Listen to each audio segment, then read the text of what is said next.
네, 오늘 코스피가 다시 7,000피 아래로 떨어지면서 검은 목요일을 보냈습니다. 전날 매수 사이드카에 이어서 오늘 장중 매도 사이드카 발동으로 증시가 그야말로 널뛰고 있는데 이 상황 고란 경제 전문 기자와 함께 짚어보도록 하겠습니다. 어서 오시죠. 어서 오십시오. 네, 안녕하세요. 네, 코스피가 이제 6% 넘게 급락하면서 6,800선에서 장을 마쳤습니다. 일단 간밤에 뉴욕 증시에서 반도체주에 매물이 쏟아져 나왔기 때문인 걸로 봐야 될까요? 네, 아무래도 뉴욕 증시 상황을 놓고 보면 S&P 500이나 나스닥, 다우지수 다 상황이 나쁘지 않았습니다. 빅테크 기업들 중심으로 주가가 올랐는데요. 그런데 우리 증시에 큰 영향을 미치는 샌디스크, 마이크론, 그리고 SK하이닉스, ADR 이게 다 한 8에서 9% 정도 하락했습니다. 네. 그 하락의 여파를 우리 증시가 그대로 받은 건데요.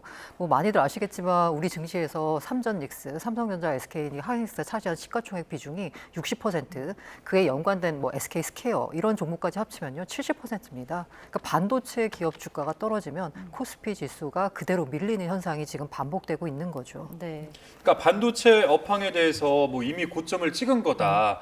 아니다 이제 펀더멘탈은 견고하다. 이런 양쪽의 의견들이 있는데 어떻게 보고 계십니까? 지금 현재 여러 증권사에서 나오는 애널리스트 리포트 상황을 보자면요. 일단 영업이익 증가하는 건 맞습니다. 영업이익이 매 분기 증가하는 건 맞고요. 다만 여기서 엇갈리는 부분이 영업이익의 증가세가 꺾였냐 안 꺾였나요? 그러니까 근데 이제 주가 같은 경우에는 사실 지금 돈을 얼마나 잘 벌고 있느냐가 아니라 앞으로도 잘 벌 거냐라는 부분인데요. 이 부분에 있어서 반도체 기업들이 일단 수주를 받아가지고 물건을 만들어서 돈을 벌잖아요. 그러면 이 발주를 하는 쪽, 이건 이제 빅테크입니다. 근데 빅테크들이 점점 현금 여력이 딸리고 있어요. 과거에는 이제 빅테크들이 벌어놓은 돈을 가지고 투자를 했는데 이제는 투자할 돈이 없어지다 보니까 아마 간간히 들리는 소식이 유상증자를 한다, 빅테크들이 아니면 전환사채를 발행한다 이런 소식을 좀 들어보셨을 거 아니에요. 예. 이 빅테크 기업들도 결국 한계 상황에 다다른 거 아니냐. 그럼 앞으로 반도체 기업들한테 계속 발주를 할까? 이 부분에 대해서 의심을 하고 있는 거거든요. 그래서 가끔 이제 메타가 갑자기 AI 데이터 센터를 임대해 주기로 했다 이런 소식이 나오니까 시장이 화들짝 놀라는 일이 발생했고요. 그래서 고점이냐 아니면 펀더멘탈이 견고하냐에 대해서는 사실 우리 반도체 기업들의 실적도 중요하지만 이달 하순에 잇따라 발표되는 빅테크 기업들의 실적 발표가 중요할 것 같습니다. 두 가지를 확인하셔야 될 텐데요. 일단 첫 번째는 빅테크 기업들 우리 돈 많다.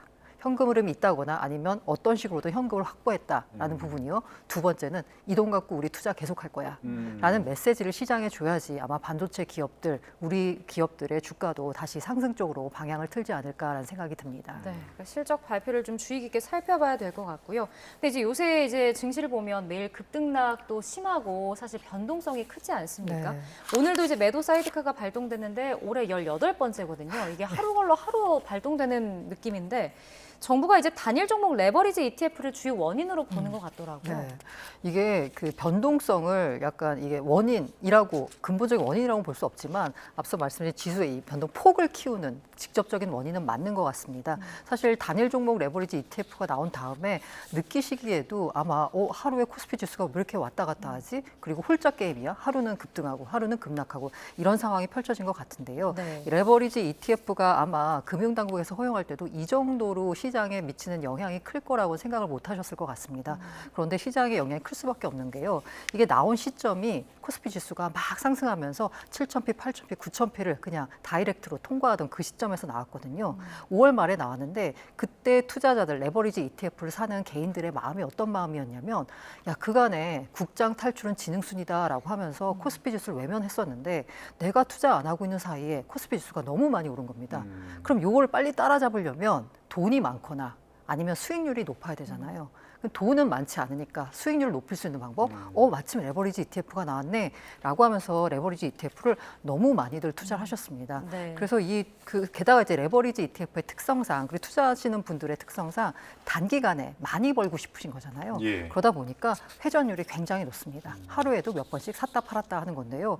제가 숫자를 보고 굉장히 놀랐는데 어떤 그 레버리지 ETF 한 상품의 경우에는 하루에 이 주식의 주인이 24번까지 바뀔 정도로 매매가 굉장히 활발했다는 거예요. 네. 전체 거래 대금 가운데 이 단일 종목 레버리지 ETF가 차지하는 비중이 40%에 육박할 정도로 너무 거래 비중이 커지다 보니까 시장에 미친 영향이 커진 건데요. 레버리지 ETF의 특성이 뭐냐면 원래 본주에 2배로 움직여야 되잖아요. 그러다 보니까 이게 올라갈 때는 2배로 사야 돼요, 운용사에서. 그러다 보니까 상승 속도를 더 가파르게 만들어버리고 네. 반대로 떨어질 때는 2배로 팔아야 됩니다. 그러다 보니까 하락 속도를 더 가파르게 만들고 변동폭을 키우는 이유가 됐다라고 볼 수 있죠. 그러니까요. 근데 이런 상황에서 정부가 일단은 보완책을 내놨습니다. 기본 예탁금을 기존 1,000만 원에서 이제 3,000만 원으로 올리고 또 매매 수량 단위를 20주씩으로 확대하기로 했는데 이 보완책에 대해서는 좀 어떻게 평가를 하실 수 있을까요? 예, 저한테 어떤 대책을 내놔서 좀 시장을 안정화시킬 수 있겠니라고 물어보면 저도 뾰족한 대책은 없습니다. 네. 그런데 지금 나온 대책을 보자면 과연 이를 통해서 변동성이 좀 완화될 수 있을까 고개를 갸웃하게 되는 부분은 있어요. 일단 기본 예탁금은 1,000만 원에서 3,000만 원 올렸는데요. 네. 그 시장에선 그런 얘기들 많이 하세요. 3,000만 원 올려봐야 할 사람들 다 한다라는 얘기 하시거든요. 예. 다만 이번에 3,000만 원 올린 게 조금 의미가 있는 게 뭐냐면 이 3,000만 원 기준이 전액 현금입니다. 네. 기존의 1,000만 원은요, 주식을 갖고 있으면 그거의 70%까지 가액을 인정해 줬거든요. 그러니까 사실상 현금 300만 원만 있으면 레버리지 ETF를 투자할 수 있었는데 3,000만 원은 진짜 현금 3,000만 원이 있는 분들만 투자하게 되는 거니까 아무래도 접근성, 그러니까 장벽을 좀 높였다라고 볼 수 있고요. 또 20주씩 매수 매도를 한다는 건 이제 한두 주씩 막 팔면서 약간 그 매매 심리를 부추기는 거. 어쨌든 거래 단위가 커지면 투자할 때 좀 신중할 수밖에 없잖아요. 네. 그렇게 좀 거래 장벽을 만들었다라고 볼 수 있는데, 그리고 그밖에 뭐 신규 상품 잠정 판매 중단하고, 그리고 거래 중인 상품 관련돼서 광고 마케팅 중단하고 이수교육 3시간으로 연장한다라고 했었는데요. 과연 이번 대책을 통해서 변동성이 완화가 될지는 조금 걱정이고요. 네. 오히려 이렇게 되면은 사실 기왕에 투자하고 계신 분들은 계속 투자하시는 거잖아요. 근데 신규 진입이 힘들어지는 거잖아요. 그러니까 기왕에 투자하시는 분들의 경우에는 본전 회복하면 빨리 팔고 나가야지 하시는 분들이 많을 것 같아요. 근데 이제 다시 말하면 근데 본전 회복하려면 레버리지 상품으로 돈이 들어와서 지수가 빠르게 올라야 되잖아요. 근데 돈이 들어오는 건 힘들어졌어요. 그렇기 때문에 주가 더 안 오르겠네? 라고들 생각하시나 봐요. 이 대책 발표가 나온 다음에 그 넥스트 시장이라고 왜 한국거래소 다음에 열리는 시장 있잖아요. 애프터마켓. 네, 애프터마켓에서 하이닉스 주가가 더 떨어졌습니다. 이게 아마 시장이 보기에는 오히려 이 조치가 변동성을 완화시키기보다는 오히려 상승 쪽으로 가는 길목을 좀 잡는 거 아닌가, 발목을 잡는 거 아닌가라고 해석한 것 같은데요. 어쨌든 저는 뭐 개인적으로 좀 효과를 발휘했으면 하는 바람인데 실효성이 있을까 걱정이 되는 부분이긴 합니다. 네, 그러니까 이번에 나온 보완 대책들이 이제 변동성을 완화할 수 있을지는 좀 미지수다라는 말씀이신데, 이게 단일 종목 ETF 상품 거래 대금이 13조를 이미 넘었고 신규 유입 차단 효과가 있을지 모르겠다, 이런 전망도 있더라고요. 같은 맥락인 걸까요? 네, 맞습니다. 예, 앞서 말씀드린 대로 그 레버리지 할 사람들 3,000만 원 어디선가 다 구해와서 할 거다라고 하면서요. 굉장히 이 조치에 대해서 비판적으로 보시는 분들은 1,000만 원 잃을 걸 3,000만 원 잃게 만들었네. 라고 아주 비판적으로 보시는 분들도 있습니다. 사실 지금 와서 대책을 내놓는 게 제가 저게 어렵다라는 말씀을 드렸는데요. 좀 네. 아쉬운 부분은 출시할 때부터 조금 더 정교하게 상품을 설계해서 이렇게 일반 투자자들이 무분별하게 투기성으로 접근하는 경로를 좀 차단했어야 되는데 좀 아쉬운 부분이긴 합니다. 근데 이게 그러면 한번 만들어진 거면은 상장 폐지를 뭐 시킬 수는 없는 겁니까? 왜냐면 네, 맞아요. 후회한다라는 이야기도 제가 네. 들었었고 하니까. 근데 상장 폐지를 시켰을 때 갖고 올 시장에 있는 여파가 훨씬 더 크기 때문에 혼란이 오히려 더 크기 때문에요. 상장 폐지는 쉽지가 않고요. 그리고 법적으로도 상장 폐지할 수 있는 근거가 없습니다. 단순히 변동성을 키웠다라는 이유만으로 상장 폐지를 할 수는 없거든요. 뭔가 규정에 있어야지만 상장 폐지가 가능한데 단일 종목 레버리지를 상장 폐지시키기 위해서 또 다른 규정을 만든다? 그건 좀 너무 나간 조치죠. 네. 자, 그런가 하면 이제 한국은행이 0.25%포인트 기준금리 인상을 결정했습니다. 이제 3년 6개월 만에 인상인 건데 어떤 배경에서 이런 결정이 나온 걸까요? 뭐 올릴 수밖에 없었을 것 같습니다. 한국은행에 딱 들어가시면 현판에 써 있는 게 뭐냐면요. 물가 안정입니다. 한국은행의 가장 큰 책무는 물가 안정이거든요.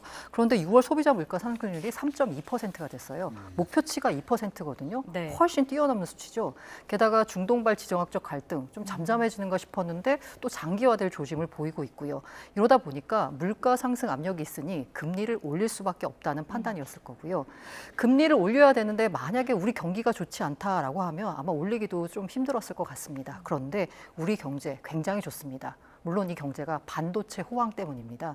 그래서 양극화나 내수는 여전히 침체됐다라는 비판도 있지만 어쨌든 숫자만 놓고 보자면 우리 1분기, 2분기 성장률 굉장히 잘 나왔잖아요. 네. 수출 데이터 보자면 그 수출 5위에 오르기도 하고 있고요. 이렇게 경제에 대한 자신감이 있기 때문에 아마 금리를 올리지 않은가라는 생각이 들고 있고요. 그리고 무엇보다 지금 환율 문제가 심각하게 거론되고 있잖아요. 환율 문제의 근본 원인 중에 하나로 한미 금리 차이를 이제 언급하시는 분들도 많습니다. 예. 우리가 금리를 올려서 금리 차이를 축소시키면 아무래도 환율이 좀 안정될 것이다라는 기대감도 작용한 것 같습니다. 예, 그러니까 뭐 일단은 그 한미 간의 기준금리 폭이 역전폭이 네. 지금 1%포인트까지 좁혀졌는데 일단은 금융당국에서는 추가 긴축도 지금 시사한 상황이거든요. 네, 맞습니다. 뭐 이게 폭이 더 좁아지게 되면은 우리나라 경제에 미칠 영향 어떻게 전망하십니까? 일단 대외 부분에 있어서는 환율 관련돼 가지고요. 지금 환율이 보자면 1,500원대 위에서 막 놀고 있던 환율이 최근 들어서 SK 하이닉스 ADR 상장 등 효과 힘입어서 1,400원대로 내려왔잖아요. 여기도 금리 차까지 이제 축소가 되니까 아무래도 환율은 1,400원대 후반에서 좀 안정화되지 않겠느냐라고 기대할 수 있어요. 이렇게 환율이 안정화되면 당연히 물가에도 긍정적입니다. 우리나라가 상당 부분 특히 원자재 같은 경우에 수입에 의존하기 때문에 수입 물가가 상당히 환율 때문에 자극을 받았는데요. 그 부분이 조금 안정화되는 측면이 있습니다. 그런데 이 금리를 올리게 되면 앞서 말씀드린 대로 경기에 대한 자신감이 있어서 하느니 금리를 올렸다라고 말씀드렸는데 이 경기가 어디가 좋냐? 반도체만, 네. 일부 특정 대기업, 수출 대기업만 좋아요. 그렇게 되면 지금 현재 자영업자, 내수, 금리를 올리면 더 힘듭니다. 특히나 대출을 많이 받으신 일반 가계, 게다가 한계 상황에 있는 가계 차주분들은 금리가 조금만 올라도 사실 허덕허덕 하거든요. 이렇게 되면 금리 올려서 빚 갚느라고 이자 갚느라고 쓸 돈 더 없어지잖아요. 예. 그러면 내수는 더 침체되고 이런 부분은 부작용으로 나오기 때문에 이걸 이제 정부 차원에서 어떻게 하면 내수 활성화, 자영업자 대책을 마련하느냐가 또 다른 숙제가 될 수 있을 것 같습니다. 네. 이번에 기준금리 인상이 이제 부동산 시장에 또 어떤 영향을 미칠지도 관심을 모으고 있는데 집값 상승을 좀 억제할 수 있을 것으로 보시나요? 어쨌든 심리적으로 상당히 부담스러울 것 같습니다. 지금 집을 살 때요, 아마 대부분이 다 내 돈 가지고만 사진 않으시잖아요. 빚을 내서 대출을 받아서 사실 텐데 지금 주택담보대출 금리 앞자리가 바뀌는 상황입니다. 네. 사자는 보기 힘들고요. 이제는 이제 5%대 중반 넘어서서 여기서 더 가서 만약에 신용도가 조금 떨어지는 분들이 주담대 받는다라고 하시면 6%까지도 받을 수 있는 거예요. 만약에 금리가 오르면요, 월 상환액이 상당히 늘어납니다. 예를 들어서 5억 원을 30년 만기로 빌렸는데 금리가 4에서 5.5가 한다. 그럼 월 상환액이 284만 원에서 322만 원, 38만 원이 늘어나요. 체감이 확 다르네요. 이러면 예. 38만 원이 갑자기 사라지는 거잖아요. 내가 쓸 돈이. 이렇게 되면 사실 그간 주택 시장의 주요 매수 주체였던 3040 영끌족들 집 사기는 더 힘들어지겠죠. 그래서 아마 부동산 시장에 진입하는 심리적인 장벽이 생길 것 같습니다. 그럼 그렇다고 부동산 가격이 안정될까? 이 부분에 대해서는 사실 그렇지 않을 거다라는 부정적 의견을 제시하는 전문가분들이 많습니다. 네, 알겠습니다. 오늘 말씀 여기까지 듣겠습니다.